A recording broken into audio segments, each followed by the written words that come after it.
ኦኬ ዛሬ ደግሞ ይዤላችሁ የመጣሁት ሞርፊን ሰልፌት ስለሚባለው ህመም ማስታገሻ ወይም ሞርፊን ሰልፌት አናልጀሲክ የምንለው ሞርፊን ኦፖይድ አናልጀሲክ ከምንላቸው የህመም ማስታገሻ ውስጥ ከሚመደቡ ስትሮንግ አናልጀሲክ ወይም አንቲፔን የምንላቸው በጣም ከፍተኛ የሆኑ ህመሞችን ከሚያስታግሱ የህመም መድኃኒቶች ውስጥ የሚካተት ነው ሞርፊን ሰልፌት። ሞርፊን ሰልፌት እንዴት ነው ህመምን የሚያክመው ስንል they reduce feeling of pain by interrupting communication between a body and a brain by using nerve impulse transmission. በሰውነታችን እና በጭንቅላታችን መካከል ያለውን የነርቭ ኢምፐልስ ትራንስሚሽን ኢንተራፕት በማድረግ ከጭንቅላታችን ወደ ሰውነታችን ከሰውነታችን ወደ ጭንቅላታችን ህመም ካለበት ቦታ ላይ መልእክት እንዳይተላለፍ በማድረግ ፔንን የሚቀንስ የህመም ማስታገሻ መድኃኒት ነው። ብዙ ጊዜ ሞርፊን ሰልፌት ለምን አይነት ችግሮች ልንጠቀም እንችላለን ስንል አንደኛ ሜጀር ትራውማ ፔን የምንላቸው በጣም አደገኛ የሆኑ አደጋዎች ወይም አክሲደንቶች በሚኖሩበት ሰዓት ላይ ልንጠቀመው እንችላለን። ለምሳሌ ሮድ ትራፊክ አክሲደንት፣ ፎሊንግ ዳውን አክሲደንት፣ ፋይቲንግ ኢንጁሪ ጋር ተያይዞ ከነዚህ ችግሮች ጋር ተያይዞ ለሚመጡ ከፍተኛ ህመሞች ህመምን የማስታገስ ፐርሰንቱ በጣም ከፍተኛ ነው። ሌላው ሰርጀሪ ፔን ነው። ከሰርጀሪ በኋላ ፔሸንቶች ከፍተኛ ህመም የሚሰማቸው ከሆነ ለነዛ ልንጠቀመው እንችላለን። በሶስተኝነት ብዙ ጊዜ ከምንጠቀማቸው ካንሰር ሪሌትድ ፔን ነው። ከካንሰር ጋር ተያይዘው የሚመጡ ህመሞች በከፍተኛ ሁኔታ ታካሚዎቻችን ላይ ወይም ፔሸንቶች ላይ ከፍተኛ ህመም ስለሚፈጥሩ ከእነዚህ ችግሮች ጋር ተያይዘው የሚመጡ ህመም ማስታገሻዎችን እንደ ህመም ማስታገሻ ልንጠቀመው እንችላለን ማለት ነው ሞርፊን ሰልፌትን። ሞርፊን ሰልፌት በተለያዩ አይነት አማራጮች ልታገኙ ትችላላችሁ። ለምሳሌ በታብሌት ማግኘት ትችላላችሁ በሚዋጥ መልክ። ህፃናቶች ከሆኑ ደግሞ በሽሮፕ መልክ ልታገኙ ትችላላችሁ። ሆስፒታል ላይ በብዛት የምትጠቀሙት ደግሞ በመርፌ መልክ ወይም በደም ስር የሚሰጥ ወይም አይኤም ላይ በታፋ የሚሰጥ አክሰሶች ልታገኙ ትችላላችሁ። አሁን ግን ይዤላችሁ የመጣሁት ሆስፒታል ላይ ያሉ ነርሶች ሞርፊን ሰልፌት እንዴት ነው የምናገኘው? ብዙ ጊዜ ሆስፒታል ላይ የምናገኘው ሞርፊን ሰልፌት 10 ሚሊግራም ኦቨር 1 ኤምኤል ነው። 10 ሚሊግራም በአንድ ኤምኤል ፕሪፔር የተደረገ መድኃኒት ነው ሞርፊን የምናገኘው እና ይህንን ሞርፊን እንዴት ነው የምንሰጠው ስንል ዳይሬክትሊ ሞርፊንን መስጠት አንችልም፣ ምክንያቱም ከፍተኛ የሆነ የጎንዮሽ ጉዳት ይዞ ስለሚመጣ። ይህንን ሞርፊን 10 ሚሊግራም ፐር 1 ኤምኤል ሶሉሽንን በ9 ኤምኤል ኖርማል ሳላይን ኦር ሪንገር ላክቴት ዳይሉት እናደርገዋለን። ዳይሉት በምናደርግበት ሰዓት ላይ ምን እናገኛለን? 10 ሚሊግራም በ10 ኤምኤል ወይም 1 ሚሊግራም 1 ኤምኤል ፕሪፓሬሽን እናገኛለን ማለት ነው። ከዛ በኋላ ሐኪም ኦርደር እንዳደረገላችሁ ህመም ማስታገሻውን ለፔሸንታችሁ ወይም ለታካሚያችሁ መስጠት ትችላላችሁ ማለት ነው። ሞርፊን በጣም ጥንቃቄ መደረግ አለበት ከፍተኛ የሆነ አዲክሽን ስለሚያመጣ። ስለዚህ ሞርፊን በጥንቃቄ ለፔሸንቶቻችን መስጠት ይኖርብናል ማለት ነው። በተለይ ሞርፊን ከዚህ በፊት ወስደው የማያውቁ ታካሚዎች ከሆኑ ጥንቃቄ ልታደርጉ ይገባል፣ ዋርድ ላይ ያላችሁ ነርሶች ማለት ነው።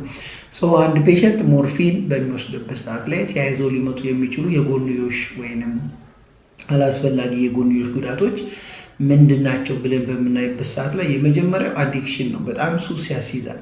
ሞርፊንን በተደጋጋሚ የሚወስዱ ፔሸንቶች አዲክሽን ውስጥ ሊከታቸው ስለሚችል በጣም በጥንቃቄ በሐኪሞች ኦርደር መደረግ አለበት።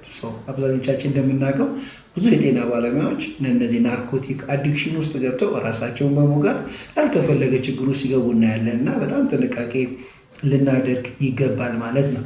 የመጀመሪያው የጎንዮሽ ጉዳት አዲክሽን ነው። ሁለተኛው ብሪዚንግ ዲፊካልቲ ነው። አንድ ነርስ በተቻለ መጠን ሞርፊንን ለፔሸንቷ ከሰጠች በኋላ ቫይታል ሳይን በምታነሳበት ሰዓት ላይ ብሪዚንግ ላይ ወይም ሪስፓይሬሽንን በጣም ቼክ ማድረግ ይኖርባታል፣ ብሪዚንግ ፓተርንን ስለሚቀንስ። ሁለተኛ ኮንስቲፔሽን ያመጣል፣ የአንጀት ድርቀት ሊያመጣ ይችላል። ስለዚህ ሰገራ እንዳይወጣ ሊያደርግ ስለሚችል ሞርፊን ከተወሰደ በኋላ እነዚህ ጥንቃቄዎች መደረግ አለባቸው። ሌላው ሄዴክ ያመጣል፣ ራስ ምታት። አንዳንድ ፔሸንቶች ላይ ራስ ምታት ምልክቶችን፣ አንዳንድ ፔሸንቶች ላይ ደግሞ ዲዝነስ ምልክቶችን፣ እንደዚህ ማዞር አይነት ብዥታ አይነት ምልክቶችን ልናይ እንችላለን ማለት ነው። አንዳንድ ታካሚዎች ላይ ደግሞ የድካም ስሜት ጀነራል ቦዲ ዊክነስ ኦር ፋቲግ የምንለው ምልክቶች ልናይ እንችላለን። አንዳንድ ፔሽንቶች ላይ ደግሞ ምን አይነት ምልክቶችን ልናይ እንችላለን? ሎስ ኦፍ አፒታይት የምግብ ፍላጎት መቀነስ ምልክቶች ልናይ እንችላለን እና ሞርፊንን ተደጋጋሚ የሚሆን ለምሳሌ ስታንዲንግ ዶዝ ላይ ቢአይዲ፣ ቲአይዲ፣ ኪዋይዲ የሚወስዱ ፔሽንቶች የምግብ ፍላጎት ሊቀንሱ ስለሚችሉ እነዚህንም ጥንቃቄዎች ማድረግ ያስፈልጋል።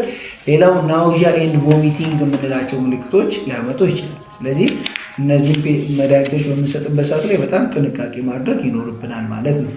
ሞርፊን ለፔሽንታቸው በምትወስዱበት ሰዓት ላይ በአንድም ሆነ በተለያየ አይነት ምክንያት አንድ ፔሽንት ሞርፊን ኦቨርዶዝ ቢሆን ወይም ሞርፊን ከመጠን በላይ የሆነ ዶዝ ለፔሽንታችሁ ብትሰጡ ምንድን ነው የምታደርጉት? ወይም አንድ ፔሽንት ሞርፊን ኦቨርዶዝ መሆኑን በምን ልናቅ እንችላለን? ምን አይነት ምልክቶች አሉ ስንል አንድ ፔሽንት ሞርፊን ኦቨርዶዝ ካለው የመጀመሪያው ምልክት ፊሊንግ ኦፍ ስሊፒንግ ነው። እንቅልፍ ማለት የእንቅልፍ መጫጫን ምልክቶችን ልናይ እንችላለን እና በቀንም በማታም ሊሆን ይችላል ብዙ ሰዓት መተኛት ወይም ስሊፒንግ ኢን ዘ ዴይ ታይም ወይም ፊሊንግ ኦፍ ስሊፒንግ የምንላቸው ምልክቶች ልናይ እንችላለን። ሁለተኛው ዲፊካልቲ ኦፍ ብሪዚንግ ነው። ለመተንፈስ ሊቸገሩ ይችላሉ። ምክንያቱም ሞርፊን ባይሰልፍ ኦፖይድ ድራጎች ምን ያደርጋሉ? ብሪዚንግ ሴንተርን ወይም ሜዱላ ኦብሎንጋታ የምንለውን ብሎክ ስለሚያደርጉ እንደዚህ አይነት የጎንዮሽ ጉዳቶችን ልናይ እንችላለን ፔሽንቶቻችን ላይ። በሶስተኛ ላይ ሎስ ኦፍ ኮንሽስነስ ሊመጣ ይችላል። ፔሽንቱ ራሱን ሊስት ይችላል። አንድ ፔሽንት እነዚህ ምልክቶች ዴቨሎፕ አድርጎ ይመጣል። እነዚህ ሶስት ምልክቶች አንደኛ ፊሊንግ ኦፍ ስሊፒንግ፣ ሁለተኛ ዲፊካልቲ ኦፍ ብሪዚንግ፣ ሶስተኛ ሎስ ኦፍ ኮንሽስነስ ሰከንደሪ ቱ ሞርፊን ኦቨርዶዝ አድርጎ ቢመጣ ኢመርጀንሲ ላይ ወይም አይሲዩ ላይ ወይም ዋርድ ላይ ከምንሰጣቸው መድኃኒቶች ማን ይባላል? አንድ ፔሽንት ሞርፊን ኦቨርዶዝ ዴቨሎፕ አድርጎ ቢመጣ እና እነዚህም ቅድም የጠቀስኳቸው ምልክቶች ቢያሳይ ኢመርጀንሲ ላይ ሞርፊን ኦቨርዶዝ ዴቨሎፕ አድርጎ ቢመጣ የምሰጡት መድኃኒት ምን በመባል ይታወቃል? ሁላችሁም ኢንቦክስ ላይ በቴክስት አሳውቁኝ። በቀጣይ ስንመጣ ደግሞ በተለያዩ ቪዲዮዎች እንገናኛለን ማለት ነው። ላይክ፣ ሼር፣ ሰብስክራይብ ማድረጋችሁ እንዳትረሱ።